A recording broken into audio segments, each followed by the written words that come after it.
Hello guys, AB কমটেক চ্যানেলে সকলকে জানাই স্বাগত। এই ভিডিওতে আমি এক্সেলের বেসিক ফর্মুলা নিয়ে আলোচনা করব, যেগুলি আপনার কাজের ক্ষেত্রে এবং এক্সেল ইউজার হয়ে থাকলে অবশ্যই জানা প্রয়োজন। চ্যানেলটিতে যদি নতুন হয়ে থাকেন তাহলে অবশ্যই চ্যানেলটিকে সাবস্ক্রাইব করবেন, আর ভিডিওটি যদি ভালো লেগে থাকে তাহলে অবশ্যই একটা লাইক আর কমেন্ট করে দেন। তাহলে চলুন শুরু করা যাক আমাদের আজকের এই ভিডিওটি।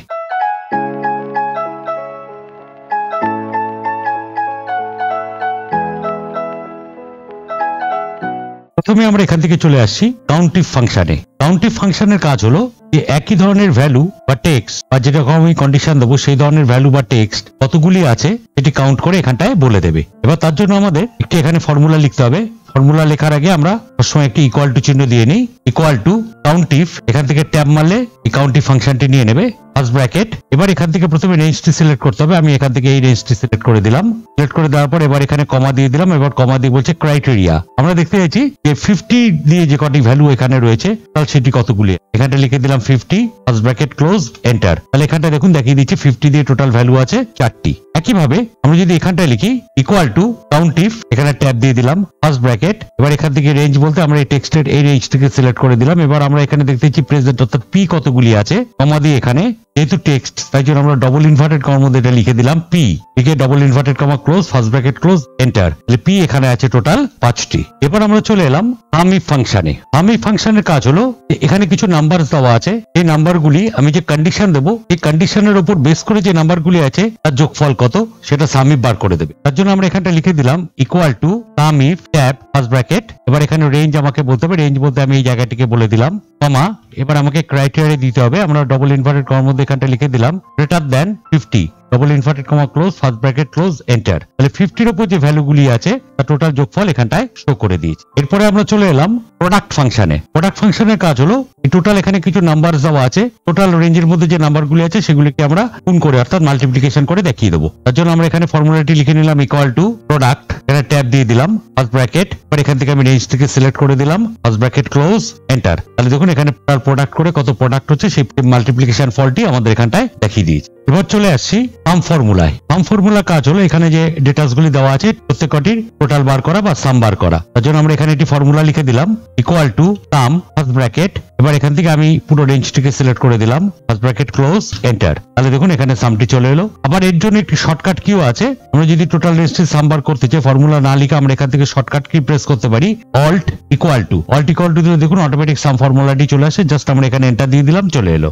আর 65 ক্ষেত্রেও তাই, আমরা এখান থেকে অল্ট ইকুয়াল টু দিয়ে দিলাম, জাস্ট এন্টার দিয়ে দিলাম, তাহলে সামটি এখানটায় চলে এলো। এরপর চলে এলাম ম্যাক্স ফাংশনে। ম্যাক্স ফাংশনের কাজ হলো এখানে কিছু ভ্যালু দেওয়া আছে, এর মধ্যে সবচেয়ে ম্যাক্সিমাম অর্থাৎ সবচেয়ে বেশি যে ভ্যালুটি সেটি বার করে নিয়ে আসবে। তার জন্য আমরা এখানটা লিখে দিলাম ইকুয়াল টু ম্যাক্স, ট্যাব মেরে দিলাম ফার্স্ট ব্র্যাকেট। এবার এখান থেকে আমি পুরো রেঞ্জটিকে সিলেক্ট করে দিলাম ফার্স্ট ব্র্যাকেট ক্লোজ, এন্টার। তাহলে দেখুন এখানে যে ম্যাক্সিমাম ভ্যালুটি সেই ম্যাক্সিমাম ভ্যালুটি এখানটায় চলে এসছে। পরবর্তীতে চলে আসি মিন ফাংশনে। ম্যাক্স ফাংশনের ঠিক অপোজিট হলো মিন ফাংশন। ম্যাক্স যেমন সবচেয়ে বড় ভ্যালুটি বার করে নিয়ে আসে, মিন হলো সবচেয়ে ছোট ভ্যালুটি নিয়ে আসবে। তার জন্য এখানটা লিখে দিলাম equal to mean first bracket. এবার এখান থেকে রেঞ্জটিকে সিলেক্ট করে দিলাম ফার্স্ট ব্র্যাকেট ক্লোজ, এন্টার। তাহলে দেখুন এখানে সবচেয়ে কম যে ভ্যালুটি সেটি এখানটায় চলে এসছে।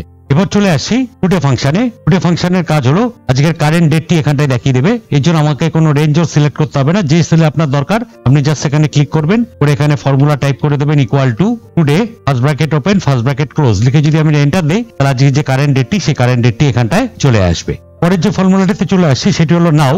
এই ফাংশনটি টুডে ফাংশনের মতনই, টুডে ফাংশনে যেরকম খালি ডেটকে নিয়ে আসে কারেন্ট ডেটটি দেখিয়ে দেয়, নাও ফাংশনে কারেন্ট ডেট এবং কারেন্ট টাইম এই দুটোই একসঙ্গে দেখিয়ে দেবে। এর মতনই এখানে যে কোনো সেলে আপনি যেখানে আনতে চান ক্লিক করে এখানটা লিখতে হবে equal to now first bracket open first bracket close লিখে যদি আমরা এন্টার দিই তাহলে দেখুন ডেটের সঙ্গে টাইমটিও দেখিয়ে দিচ্ছে। এরপর আসছি কাউন্ট ফাংশনে। কাউন্ট ফাংশনের কাজ হলো এখানে কাউন্ট করে বলে দেবে কতগুলি সেলে নাম্বার আছে, কিন্তু এখানে কাউন্ট ফাংশন খালি নাম্বারকেই কাউন্ট করতে পারে। এখানে যদি ব্ল্যাঙ্ক সেল থাকে বা টেক্সট থাকে সেটিকে কাউন্ট করবে না, ওনলি নাম্বার যে সেলগুলিতে আছে সেগুলিকে কাউন্ট করে দেবে। এখানে লিখে দিলাম equal to count first bracket. এবার আমাকে এখানে রেঞ্জটি দিতে হবে, আমি পুরো রেঞ্জটি সিলেক্ট করে দিলাম ফার্স্ট ব্র্যাকেট ক্লোজ, এন্টার। তাহলে এখানে যে যে সেলের নাম্বারগুলি আছে আমার এখানে টোটাল সেলের নাম্বারগুলি আছে 8টি, এই সেটি কাউন্ট করে এখানটায় দেখিয়ে দিয়েছে। পরবর্তী যে ফাংশনটি সেটি হলো রোমান। রোমান হলো এখানে আমরা নর্মাল কিছু নাম্বার লিখেছি, রোমানের কাজ হলো এগুলিকে রোমান নাম্বারে কনভার্ট করে দেবে। তার জন্য আমরা এখানে একটি ফর্মুলা লিখে নিলাম equal two Roman first bracket. এবার এখান থেকে আমরা রেঞ্জটিকে সিলেক্ট করে দিলাম যেগুলিকে রোমানে কনভার্ট করতে চাই, ফার্স্ট ব্র্যাকেট ক্লোজ, এন্টার। তাহলে দেখুন এই সবকটি রোমানে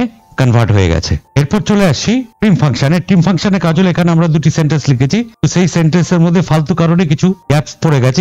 গ্যাপস গুলোকে যদি আমরা তুলতে চাই তার জন্য আমরা এখানে নতুন করে লিখে নিলাম equal two trim first bracket. এবার যেটিকে করব, যে টেক্সটটিকে সেটিকে সিলেক্ট করে দিলাম, সেই সেলটিকে, পরে ফার্স্ট ব্র্যাকেট ক্লোজ এন্টার। তাহলে দেখুন এখান থেকে পুরো গ্যাপস গুলো উঠে গেছে। আবার পরেরটির ক্ষেত্রে লিখে দিলাম এখানে equal to trim first bracket close, এবার পরের সেলটিকে সিলেক্ট করে দিলাম, ফার্স্ট ব্র্যাকেট ক্লোজ এন্টার। তাহলে দেখুন এখান থেকে যে এক্সট্রা স্পেসেস গুলি ছিল সেই স্পেসেস গুলি সব মুছে গেছে।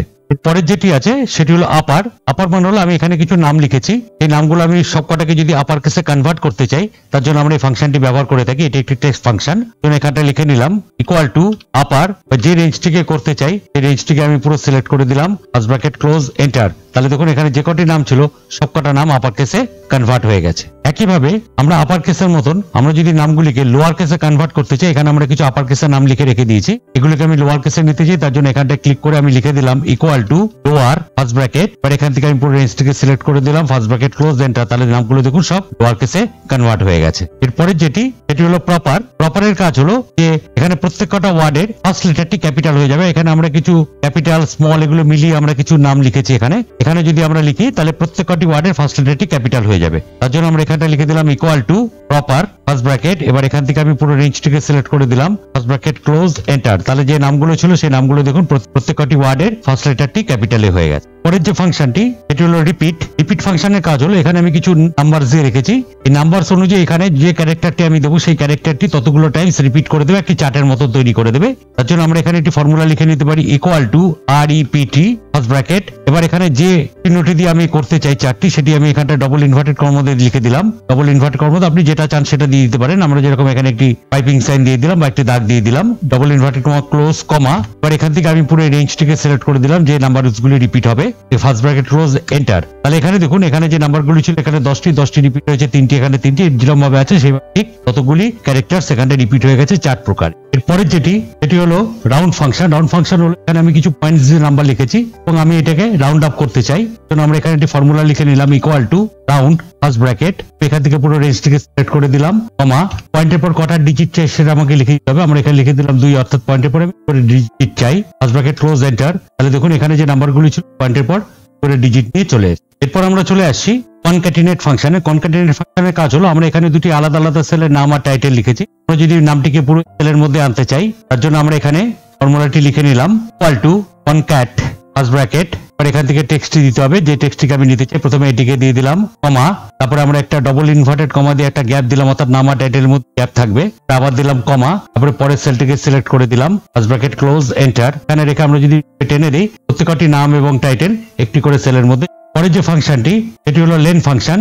এটা আপনার ডেটা ভ্যালিডেশনের ক্ষেত্রে খুব কাজে লাগবে। আমরা এখানে কিছু বড় বড় নাম্বার লিখে রেখে দিয়েছি এবং আমরা দেখতে চাইছি যে এখানে কতগুলি নাম্বার আছে, তার জন্য আমরা এখানটা লিখে দিলাম ইকুয়াল টু 10 ফার্স্ট ব্র্যাকেট, আর এখান থেকে আমরা রেঞ্জটিকে সিলেক্ট করে দিলাম, ফার্স্ট ব্র্যাকেট ক্লোজ এন্টার। তাহলে এখানে দেখুন প্রত্যেকটা নাম্বার কতগুলি ডিজিটের পাশে এখানটায় দেখিয়ে দিচ্ছি। এরপরের যে ফাংশনটি এটি হলো অ্যাভারেজ।